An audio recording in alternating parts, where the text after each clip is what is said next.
Families wanted all that good, positive developmental stuff, and especially wanted the positive approach from coaches, the non-abusive, non-over-the-top, the stuff that we see pretty frequently in the more elite competitive environments.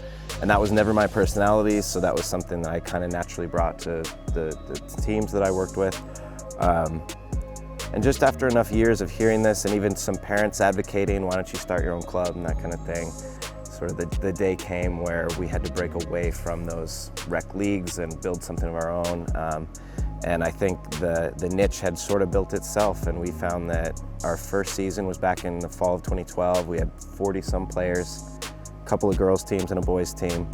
By the following spring, we had maybe 115. And within two and a half years, I think we had over 300 players. So it felt like a very obvious niche that needed to be filled, and the philosophy is really provide good coaching and positive treatment of kids, understanding their children, understanding you're developing the person and not just the player, understanding there's more important things than winning. But ultimately, every coach in the academy is US Soccer certified.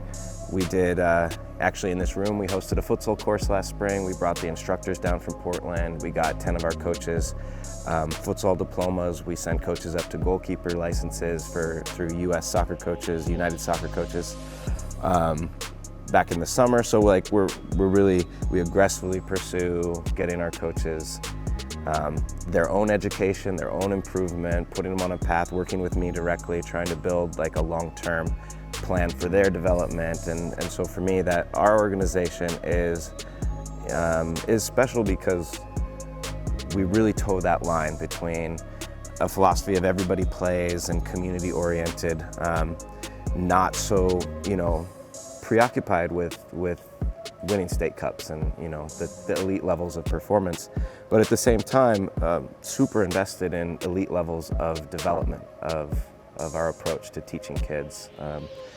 We have an everybody plays policy. We don't run tryouts, so it's really about inclusivity. We allow kids to choose friend groups to some extent when we make our teams. And you might even get to see some of your former players tonight. That one of the things that I'm proud of is that we have kids that are seniors now who are still playing, and part of that is because we've maintained that community over time, and we've tried not to burn players out, and sort of isolate them from what they love most about the game, which is often the community and the friends.